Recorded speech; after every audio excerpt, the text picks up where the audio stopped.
सुप्रभात बच्चों, कैसे हैं आप? अच्छे हैं ना? देखो बच्चों, जो हमारी 5वीं कक्षा की हिंदी की पाठ्य पुस्तक झिलमिल है, उसमें हम पाठचार होकी का जादूगर पढ़ रहे हैं और उसके कर रहे हैं हम प्रश्न उत्तर।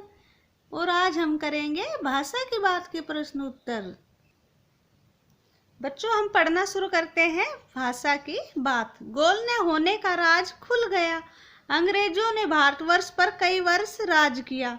उपयुक्त वाक्यों में राज और राज शब्द दिए गए हैं, जिनमें से राज का अर्थ रहस्य और राज का अर्थ शासन है। इसी प्रकार कुछ अन्य शब्द दिए गए हैं, इनके अलग अलग अर्थ बताकर वाक्य बनाएं। ये कह रहे हैं, देखो ये राज खुल गया, इसमें राज का मतलब हुआ, इसका अर्थ क्या है? रहस्य।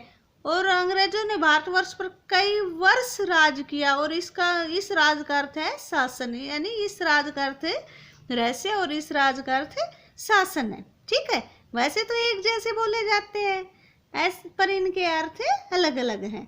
ऐसे ही इनमें ये दिए गए हैं, इनके अर्थ अलग अलग है।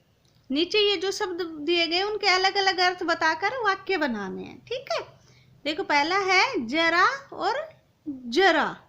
देखो इसके नीचे ये नुक्ता होता है और इस पे थोड़ा जोर दे के बोला जाता है, ये जरा, ये जरा। तो इनका अर्थ बताना है क्या है। तो बच्चों, इस जरा का अर्थ है, देखो बच्चों, इस जरा का अर्थ है बुढ़ापा।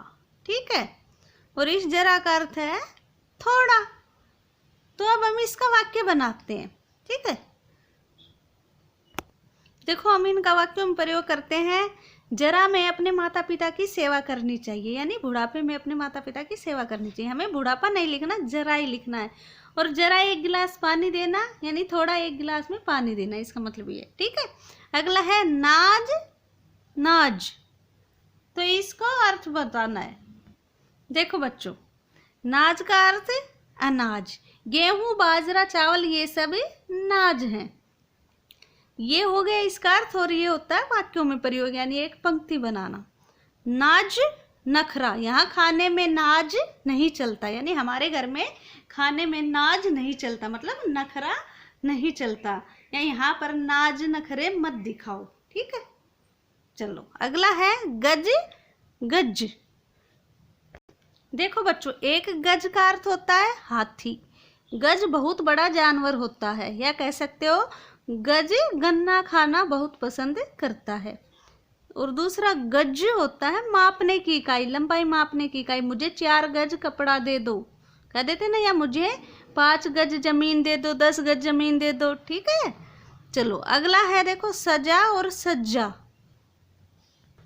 देखो बच्चों, इस सजा का अर्थ है सवरा, यानी संवारना, सजाना कहते हैं ना वो। दिवाली पर हम घर को सजाते हैं, है ना। यह मंदिर बहुत सजा हुआ है। कुछ भी वाक्य बना सकते हो आप अपने मन से। और एक है सज्जा, सज्जा यानी दंड। चोरी करने पर अपराधी को जेल की सजा मिली, या कह सकते हो अपराधी को जेल की सजा मिलती है, या अपराधी को सजा जरूर मिलती है। अगर मैं झूठ बोलता हूँ तो मेरे पापा मुझे सजा देते हैं। देखो बच्चों, आगे करते हैं। राज खुल जाना एक मुहावरा है, जिसका अर्थ है भेद खुलना। नीचे कुछ मुहावरे दिए गए हैं, उनके अर्थ लिखकर वाक्यों में प्रयुक्त कीजिए।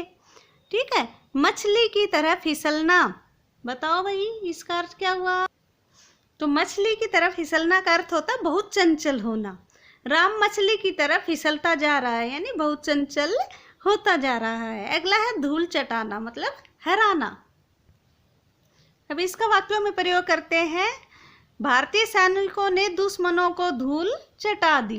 ठीक है बच्चों, धूल चटाना मतलब हराना। भारतीय सैनिकों ने युद्ध में दुश्मनों को धूल चटा दी, ऐसे भी लिख सकते हैं, है ना। चलो आगे देखते हैं। ये भी कह सकते हो कि हमारी कबड्डी की टीम ने दूसरे स्कूल की टीम को धूल चटा दी, है ना। अगला है अग्रिम पंक्ति में गिना जाना। बच्चों, इसका अर्थ होता है सम्मानित वर्ग से संबंधित होना। अग्रिम पंक्ति में गिना जाना यानी आगे की लाइन में, जैसे जो भी सम्मानित लोग होते हैं, हम 26 जनवरी 15 अगस्त को आगे बैठाते हैं ना अग्रिम पंक्ति में, तो सम्मानित वर्ग से संबंधित होना या सम्मानित लोगों से संबंधित होना। ठीक है, मतलब सम्मानित लोग होते हैं उनमें गिना जाना। तो हम लाइन बना सकते हैं, मेरे पापा हमारे ज़िले में अग्रिम पंक्ति में गिने जाते हैं, या मेरे दादा हमारे ज़िले में अग्रिम पंक्ति में गिने जाते हैं। या हम ऐसे भी लिख सकते हैं कि मेरे पापा हमारे गांव में अग्रिम पंक्ति में गिने जाते हैं, या मेरे पापा कोई शहर में रहता है तो मेरे पापा हमारे शहर में अग्रिम पंक्ति में गिने जाते हैं। ठीक है बच्चों, देखो हमारा प्रश्न 6 है, यह भी करें। आपका मनपसंद खेल कौन सा है? अपने मनपसंद खेल के बारे में कुछ वाक्य लिखें। यहाँ पर आपको लिखना है आपका मनपसंद खेल कौन सा है।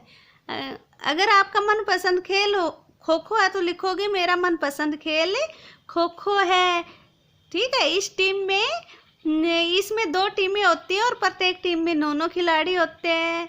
ठीक है, और इसमें बच्चे एक दूसरे की पीठ करके बैठते हैं। ठीक है, ऐसे करके आपको बताना है। और एक पोल होता है दोनों साइड, और उस पोल के इर्द गिर्द चक्कर लगाते हैं, और एक बच्चे को जिसको छू लिया जाता है वो आउट होता है, ऐसे। ठीक है, यह खेल खुली जगह में बहुत सरलता से खेला जाता है, इससे शरीर का भरपूर व्यायाम होता है। ठीक है, ऐसे कह सकते हो।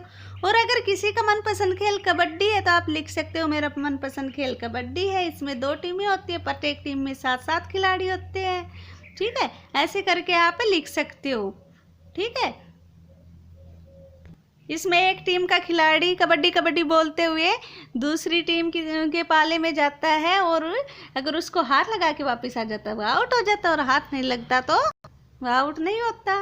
ठीक है, आउट होने पर 1 नंबर दिया जाता है।